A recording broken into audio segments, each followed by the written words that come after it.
Hi, this is Stephen Carson coming at you from St. Louis, Missouri, in these United States. It's a solo show today, and I'm going to get right to it. We'll see how it goes. I just sort of threw some notes together, but this is a topic I've been thinking about for a long time, so I think there'll be some meat for you. Um, my topic is the cost to Americans of the U.S. empire.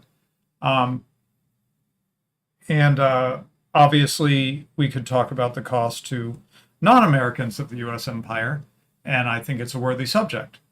Um, I think it's fair to say that it's been much more costly to non Americans than to Americans. Having said that, I think it's okay to focus on the cost to Americans because I would like to convince Americans that the US empire is a bad deal and we should get out of it if we somehow can. I don't see that coming anytime soon, but got to keep trying. You never know when things can turn around, right?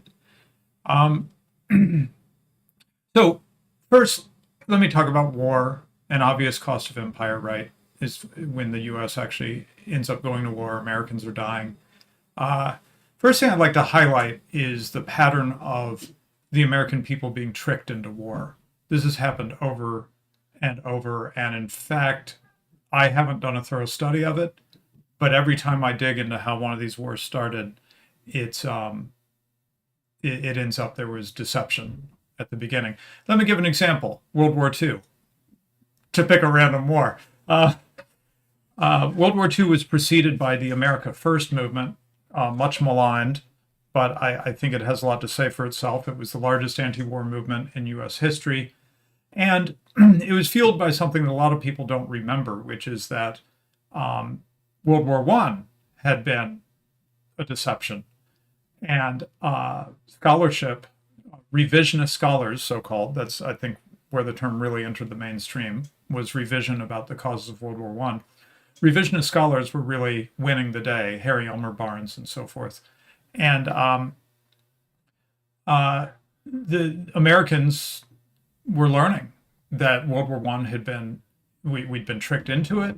It hadn't been to our interests, and it was, and then of course the outcome was sort of nuts, right?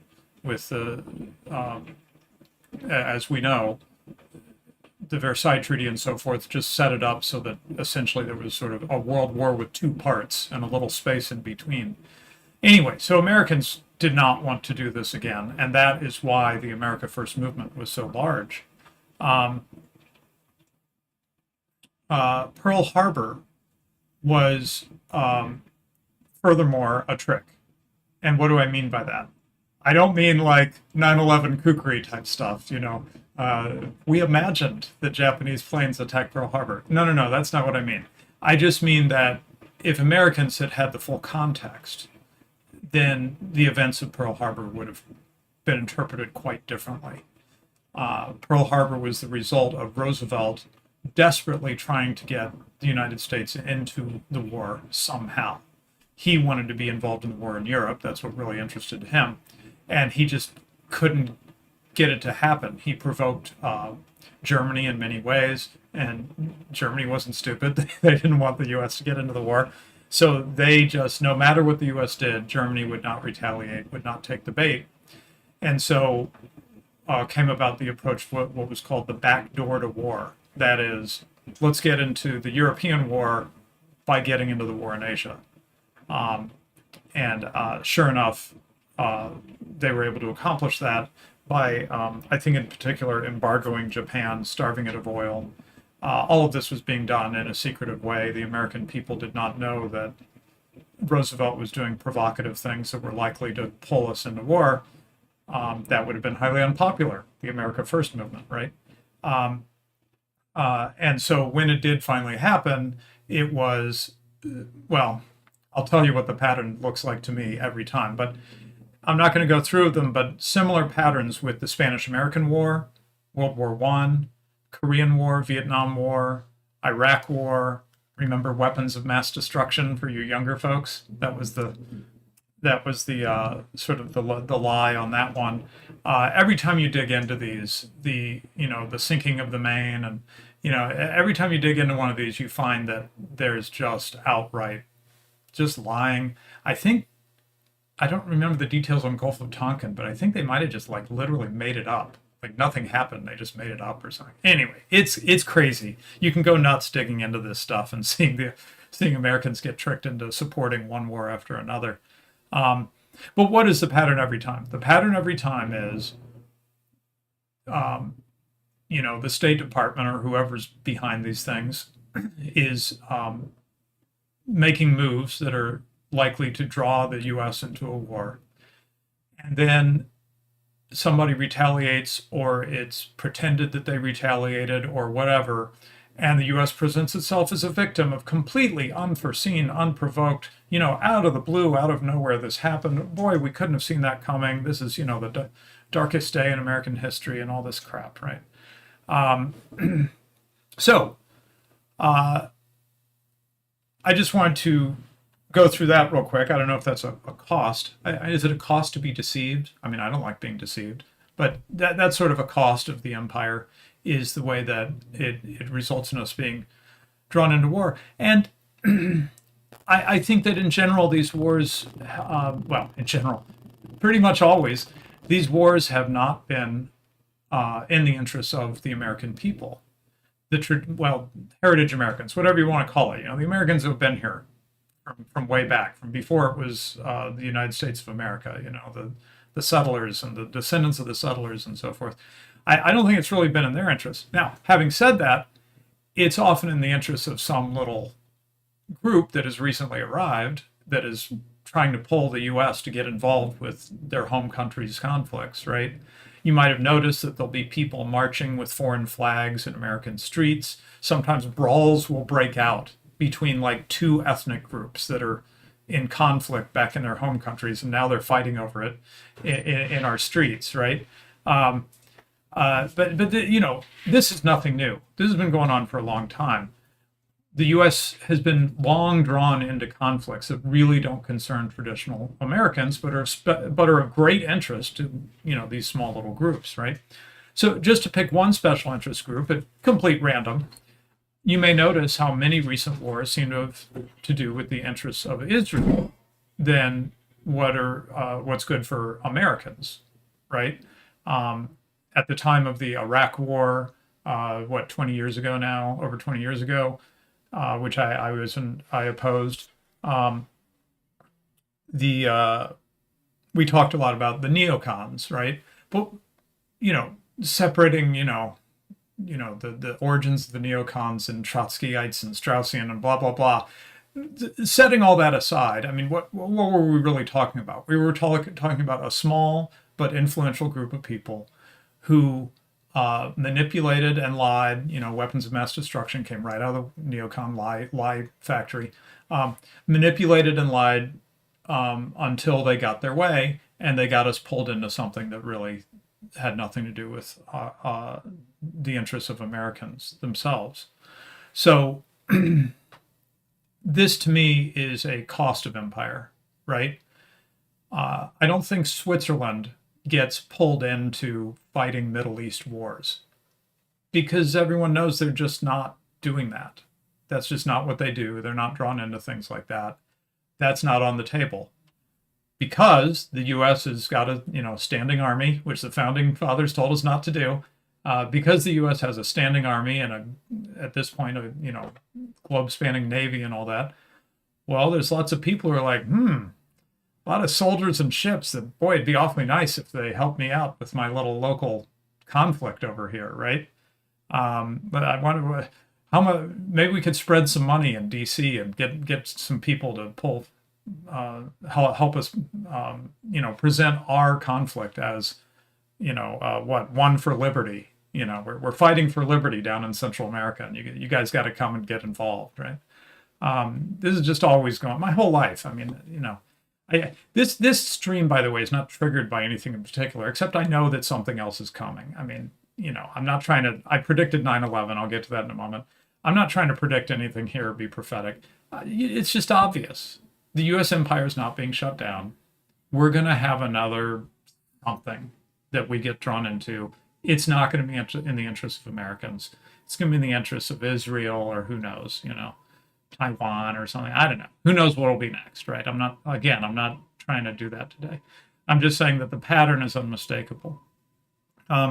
So let's get to something we can kind of quantify a little bit and talk about the war dead.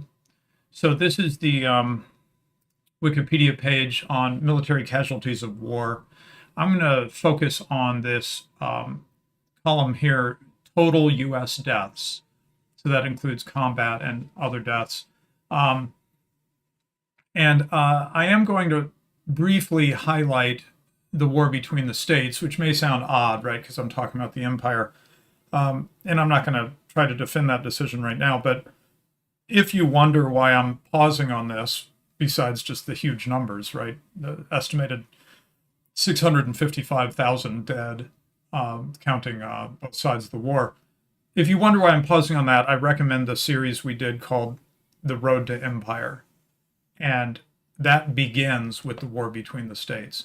So I see the war between the states as a critical, if not exactly an imperial war, though you could argue about that, because the United States is actually really big, so maybe we should think of it as an empire, just the continent, right? But anyway, whatever you think about that, I think it was a critical piece that had to be put in place. The Lincoln ideology had to be forced down our throats and put in place for what came next. And there was some delay, right? You can see various wars and stuff. But really, it's the Spanish-American War. Not a lot dead, just a mere 2,500. Not big in the catalog of America's wars, but as it was seen at the time, a turning point. And in fact, if you watch that brief series, I think it's 4 episodes on the Road to Empire, it begins with the war between the states and it ends with the Spanish-American War. Because at that point, I think it's unmistakable that now the U.S.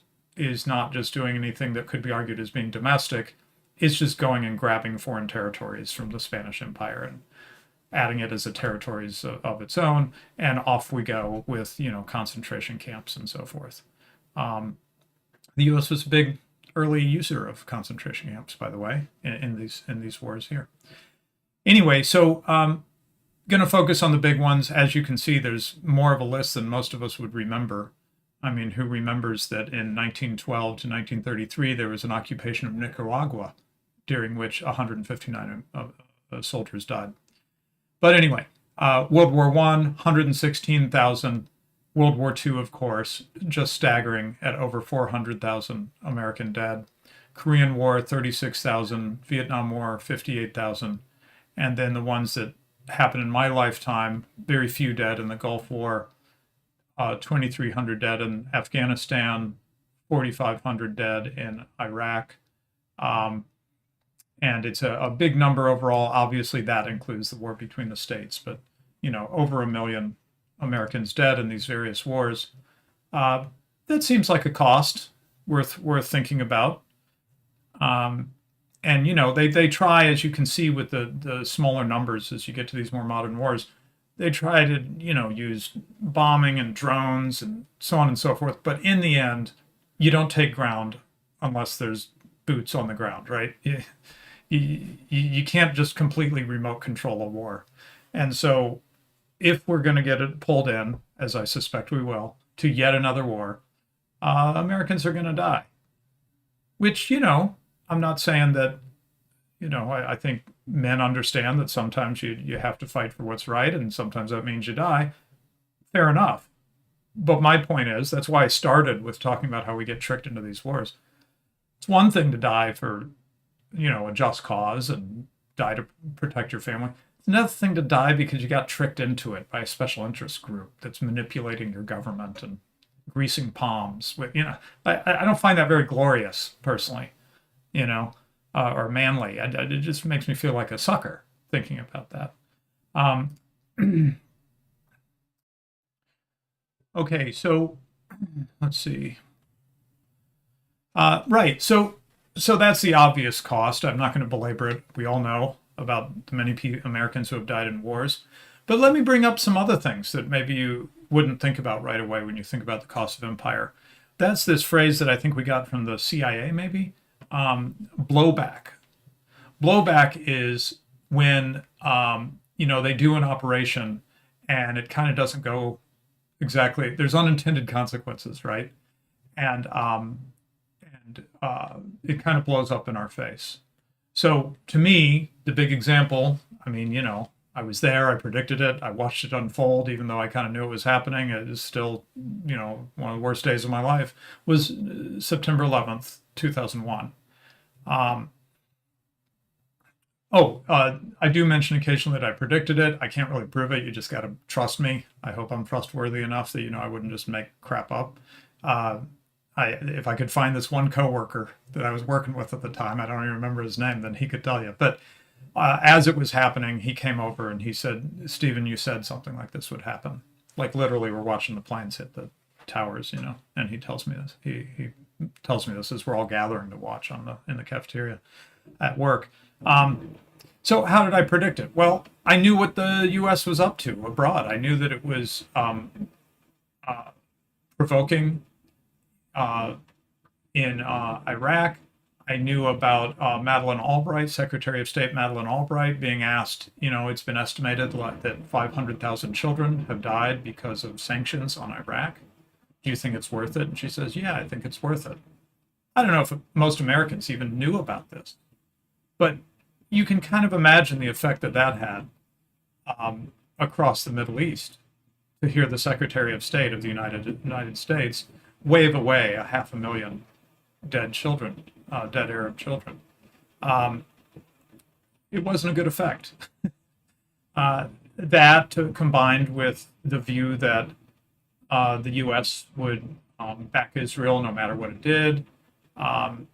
I could feel the anger rising, and that's how I predicted 9/11. It was emotional, you might say. I could just understand how people would be feeling as a result of the actions of the U.S. empire, many of which Americans tend to kind of not pay that much attention to, or felt like that at the time.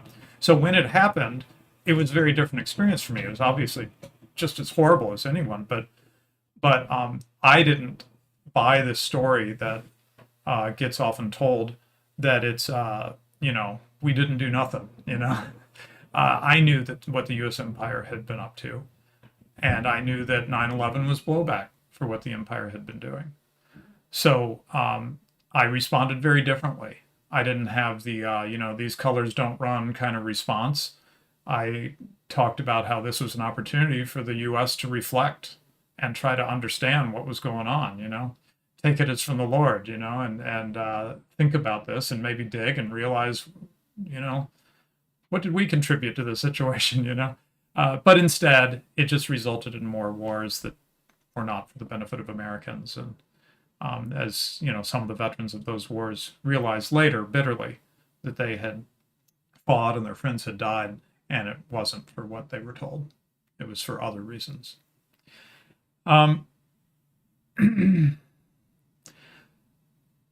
Justin Raimondo was the editorial director at antiwar.com. He died some years ago and has been succeeded by the great Scott Horton, and I recommend the work of both those guys to you. And he had a phrase that really struck me. In fact, I found a quote. He said it and wrote it a number of times in his great column, which I read faithfully back then. And my wife and I got to have dinner with Justin, in fact, when he was in town. In one article, he writes, "Empires are expensive. In the American version, at any rate, there is no incoming tribute from conquered provinces. Everything goes out, and nothing comes in. Who benefits then but a few favored government contractors?" So, okay, if you want to be all like Bronze Age about it and be like, yes, we're the conquering Americans, we're kicking ass, we're taking names. Yeah, okay, but we never get anything out of it. We just spill blood, spend money, and, benefit Israel or whoever, whatever special interest group. Where's the Bronze Age glory in that? I don't get it. It's never sold me, that sort of vaunting. By the way, a phrase I should have jotted in my notes. Garrett Garat who was a great opponent of the U.S. entry into World War II and against the empire after that. He talked about how the U.S. empire was marked by fear and vaunting. Vaunting is not a term I really knew except for him using it. Vaunting means, puffing your chest out and, these colors don't run, America's #1, fuck yeah, all that kind of stuff, right? That's vaunting. But it's both, he pointed out. And I thought that was really insightful. There's this fear, oh, if we don't stop them, this is the next Hitler, Manuel Noriega. Yes, he was called a Hitler, by the way. I'm not joking. Manuel Noriega of Panama. If we don't stop him, first Panama, soon he'll be in Kansas, right? So there's this fear thing that gets played on the American people, somehow combined with pushing your chest out and you can't scare us. It's very strange. And he was observing this 70 years ago. He wrote about that in the 40s or 50s, the fear and vaunting. And as far as I can tell, it continues to characterize the propaganda that we're attacked with regularly. Okay, well, I do have economics as a theme, so I'm going to slip in some economics. I hope it doesn't seem boring, but I think inflation is one of the costs of empire.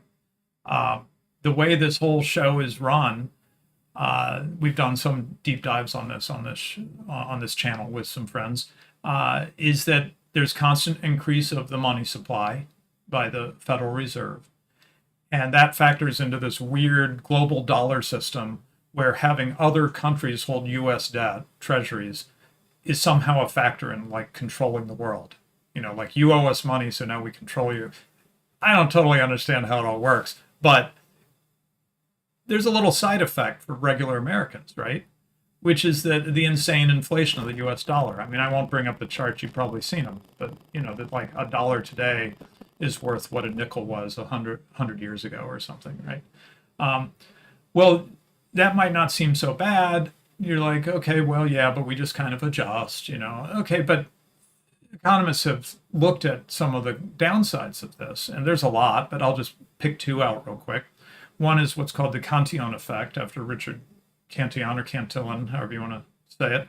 And that is the people who get the new money first, in the case of the U.S. empire, that'd be like the military-industrial complex, or as we've just been learning from the Doge, Elon Musk's Doge stuff, the NGOs, right? The government, the gungos, they're called, right?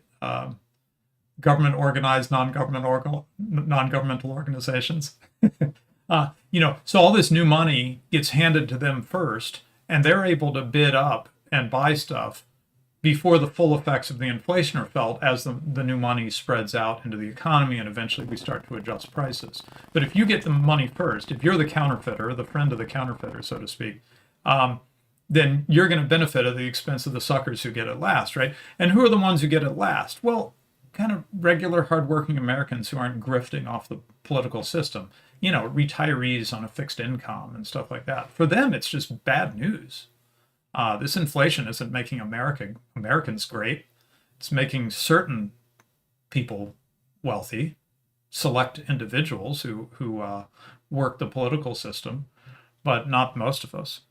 And then just another one that occurred to me is tax bracket creep. This is, at this point, should be a well-recognized trick. They put the income tax in and they said, look, this is just a, what would we call it now? A progressive measure, right? We're just taking from the very, very rich to help spread. It's this sort of little hint of Marxism or something, though I don't know if it was even Marxism. It was just the old progressives from 100 years ago. And it was the top 2% were going to be taxed some very small amount, income tax. Well, over time, that nominal amount, as everything gets inflated, we regular Americans start finding themselves at what used to be the income of only the very rich, right? So there's that tax bracket creep. The inflation keeps pushing us all into, now we're getting taxed in a way that was presented as just for the the 1% or whatever. There's another cost of inflation. Many more. Could do a whole show on that if I haven't already. Okay, here's some spicier stuff to point out. Forced integration. This was done after World War II at the bayonet point, as many of you have seen the pictures, right? And my understanding is that part of the reason this was done by Eisenhower, President Eisenhower, it had to do with the Cold War. We needed to appeal to, the third world, and it was embarrassing to they thought, I guess, to have separate communities within the United States. We needed to be all integrated for the sake of defeating communism or something. And so, teenagers are being marched to school with the bayonet in their back. Man, if you see those pictures, like the guns are pointed at them. They're not like in the air, just like marching behind them. They're like pointing at these kids. It's just awful. So this was a cost of empire. Like, what an unlikely thing. Like, why would, hey, we just want to have a little fun abroad. Why would that have to do with, major domestic changes? Well, it did. And I don't think those are the only ones. I just decided not to try to be, comprehensive today. I'm sure I could just go on and on, but I just want to do a short show. And then similarly, mass immigration. I can't help but notice there's this old phrase in anti-war circles: invade the world, invite the world. There's some kind of connection between the imperialism abroad and mass immigration back home. In fact, I noticed that when the U.S. empire has a war somewhere, suddenly people from that area start showing up in our country in significant numbers. So, for example, under President Clinton, there was a war in former Yugoslavia that he got us involved in, right? Well, now in the south of St. Louis, where I live, there is a Bosnian community that wasn't there before when I was a kid. I remember visiting this place, this area when I was a kid. Now there's Bosnians there. How'd that happen? I don't exactly know the mechanics of it, but it sure seems like, you get involved in Afghanistan, the empire gets involved in Afghanistan, and suddenly we got Afghanis hanging out here, right? Et cetera, et cetera. Obviously, maybe less of an impact on the U.S. itself, maybe, but the U.S. interventions in Syria and so forth resulted in a lot of, refugee crisis in Europe. So, there's costs at home for this adventurism abroad. So yeah, that's what I came up with off the top of my head. I mean, obviously, I could just go on and on, but I hope you get my point. I just can't join in when my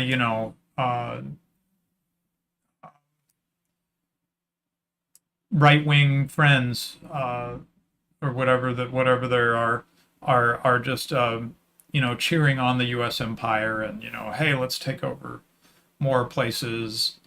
I'm like, have you looked at the history of why we did these things, how we got tricked into them, the propaganda that was used against us, the people who died, and then the consequences on the home front for each of these things, And then, that's looking at wars, but I've tried to emphasize as well just the ongoing consequence of running the darn thing, the global empire everywhere. It's just, I see no benefit in it for regular Americans, traditional Americans, who just want to have a country like here and don't want to try to run the rest of the world.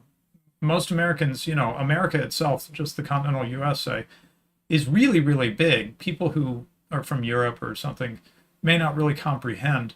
Most Americans don't see the 50 states. That, in fact, I would say that's pretty unusual that you would travel to all 50 states. It's just a massive, massive country.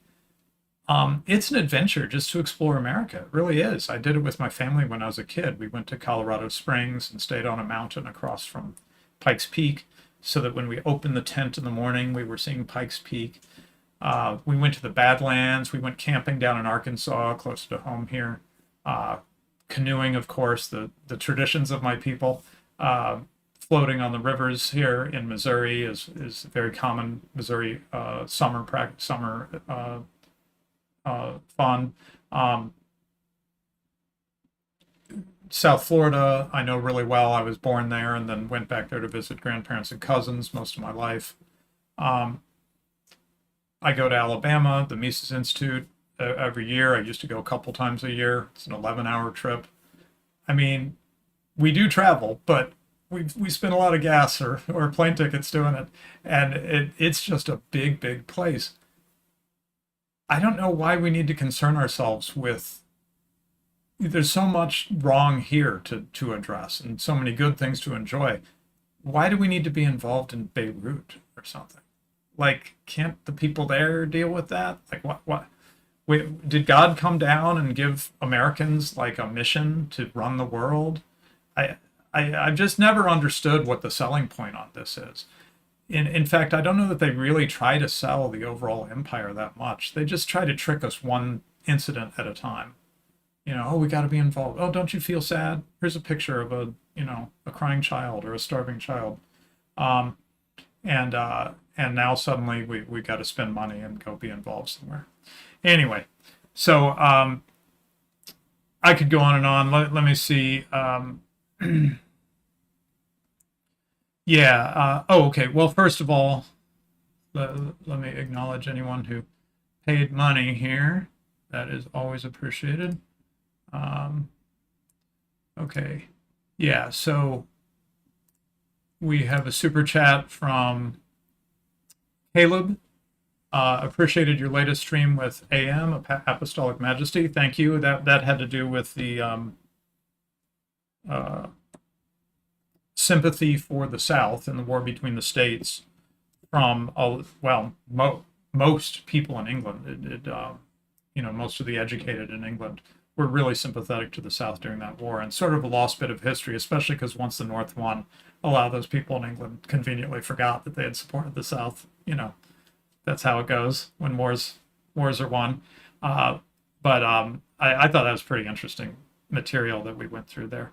So recommend that to you over on the channel of Apostolic Majesty. Okay, let's see. Let me see if I have anything else. Yeah, Blackwater says, good point Julian Assange made. People need to be tricked into war. It sure seems to be the case to me as I look back. Carl Karsnark says, the Balfour Declaration explains World War I in a single-page letter. Right, I think the argument there, I've been seeing that recently, and I'm not going to necessarily sign up for it without doing a little more digging, but the argument there isn't that like World War I started because of the Balfour Declaration. The argument, as I understand it, is that U.S. involvement in World War I, which remember was a little later in the war, that had to do with the Balfour Declaration. And that's interesting, but I'm not sure if I can endorse the thesis yet without digging. In fact, I know someone who's written a history of World War I. I'd want to talk to him about it before I would endorse that. Carl Karsnark also says they knew the day Versailles was signed, the Versailles Treaty was signed, they had 20 years before the next war, and they were spot on. Hitler was a decorated World War I veteran, of course, who had seen the results of Versailles firsthand. Yeah, and it's widely acknowledged. I mean, I don't know, do they talk about it anymore? But when I was growing up, it was widely acknowledged that the Versailles Treaty set the stage for World War II. That was, and people might be, well, the Germans deserved it or something, but it would still be acknowledged that, that was setting that up. Quiet Name Out Loud says, wait, people didn't know about the oil embargo on Japan? I don't know what people know. You got young people coming along, and they don't necessarily teach you this stuff in school, so I try to cover it here for our young friends. Yeah, Daniel Hall, interesting comments. It's hard to get out of an empire the longer it goes on. Eventually, you have a citizenry where it's all they know. Claudius was on a fool's errand thinking he could single-handedly restore a republic. Yeah, I know, but as we're getting a little taste of, however much it's in certain ways we'll find it's fake, you can just do things, right? And I really don't think that there's a fundamental interest of Americans in needing to like run the world and be in the Middle East and all this. I really think we could pull back quite a lot from the current empire. Um, maybe, John Mearsheimer or something would say, well, we can't totally shut every bit down, or such and such would happen. Okay, but I think we could trim it down quite a lot, and Americans would be totally fine with it. And Americans wouldn't be like, boy, I miss the days when our sons got sent to die in the sand in the Middle East. I just don't see it. Carl Karsenek says false flags are used for a reason. They work. Yep. Agreed. And like I said, I think that's in fact the pattern of U.S. wars. Let's see. Yeah, Blackwater says the Iraq War was one of the first chips in my worldview. I just trusted people like McCain, even though it didn't feel right. Yeah, I mean, that's one benefit I have of being a little older than a lot of my audience is I've already, I won't get fooled again. I've already been through, I've seen these patterns over and over of the tricks that they play, the propaganda they use, the hysteria, the full court media press, right? We saw it with COVID, but with the Iraq War, it was about that. Weapons of mass destruction. Everyone, left, right, and center, they're all repeating this stuff, and it's like you can't escape from it. And if you express doubts, and people are like, "You must not love America," it's like, well, no, I know what they do, and they're doing it again. I mean, can't you see it?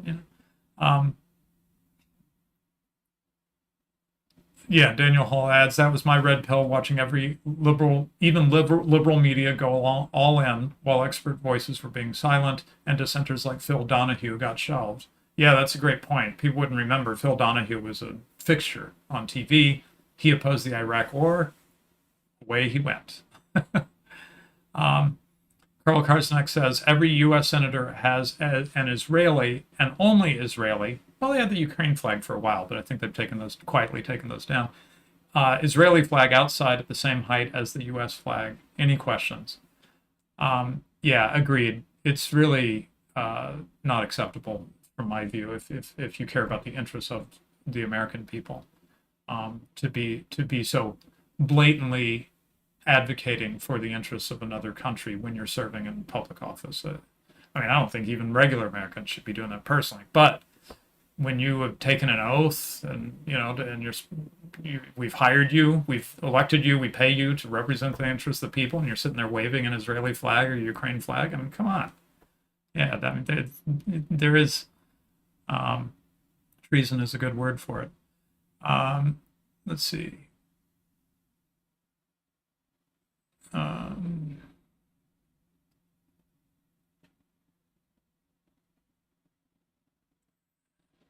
Okay, yeah, so Javier Oliva says probably Nicaragua's best years were when the U.S. was running the joint. Well, that may be so, and maybe the whole world would be better off if the U.S. ran it. I don't know, but I don't think we want to, right? I mean, shouldn't that factor into it? I think literally Americans don't want to run the world. We just keep being pushed into it. I think we'd be perfectly happy not running the world.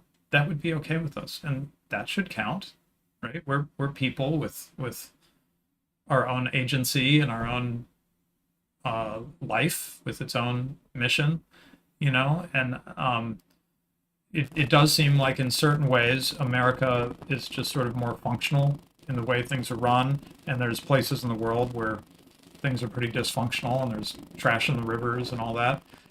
And I feel sad about that, and I hope America could be an example, and like they said, city on a hill, right? Set an example and inspire people to have a different way of life. But in the end, maybe our example won't be good enough, and maybe even going there and taking it over won't be good enough, and people are just going to be the way they're going to be. So what? We should destroy our country in a never-ending mission to save everybody who doesn't even want us to be saving them anyway. Let's see, anything else I want to catch here? Yeah, Vingle says it's weird how specifically I remember that day. I'm assuming he's talking about 9/11. Vingle says he was 9 at the time. Yeah, this was our, JFK was shot moment times thousands, right? I mean, just horrifying. Um, let's see. Um, yeah, and then Karl Karsenak talks about all nations die from hyperinflation. As long as there's hard money, the show can go on, but once you can't pay the mercenaries anymore, the show is over. Many such cases. Yes, I don't think we're going to have a U.S. empire for hundreds of years. It's just not being run in a sustainable way. That's good. I don't want there to be a U.S. empire, but I'd like it to be wound down in a way that is okay for the American people and doesn't just result in a complete disaster, right? For us and everyone else. Kind of way, the Soviet Union ended, right? Everyone was afraid if the Soviet Union ended, it would be because there'd be a nuclear war. So, that when I was a kid, well, more than a kid, I was, 69, 89? Yeah, I was 20, 22 when the Soviet Union collapsed. So I remember that era well, and the concern was that the Soviet Union might end, but it'd be in flames. The world would be in flames. It didn't go down that way. I still feel thankful about that. Um, uh, so I don't think the U.S. empire is stable. I don't think it's the kind of empire that's going to last. But how it ends matters a lot to us Americans, right? And maybe to a lot of other people too. Let's see. Anything else I want to jumping out here?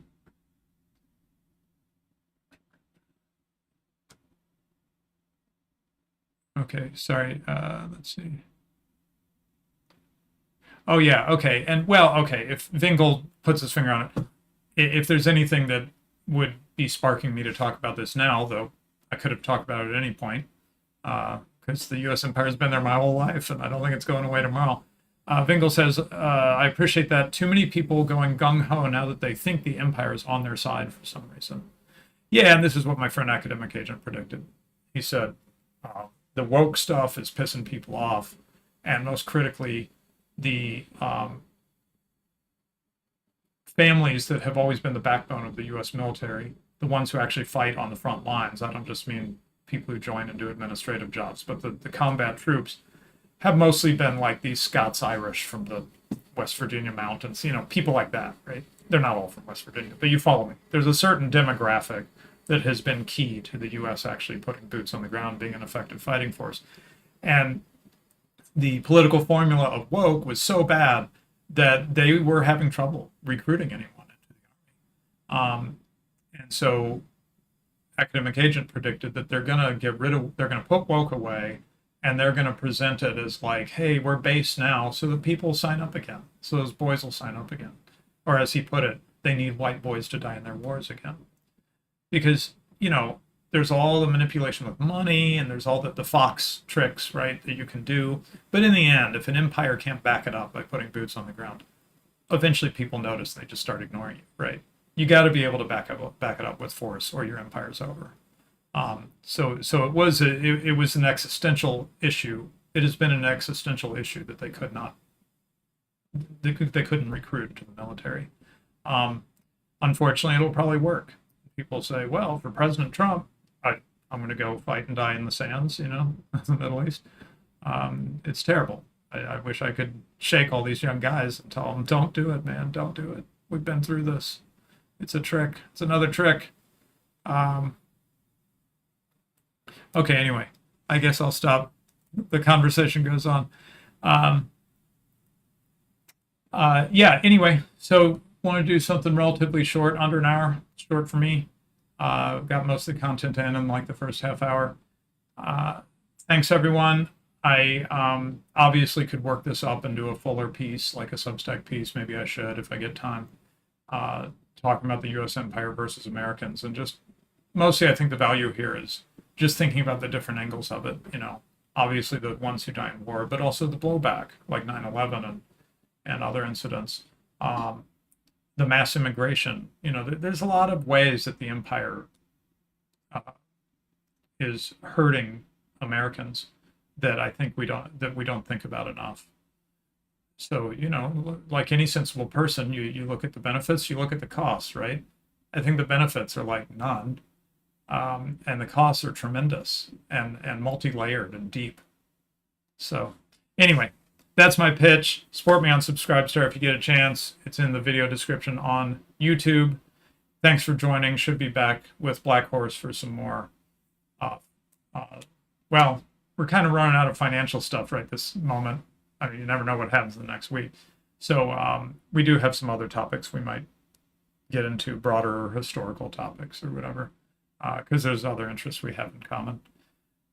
So we'll see. We don't have our topic agreed yet. Probably should get on that. Thanks, everybody, and see you next time.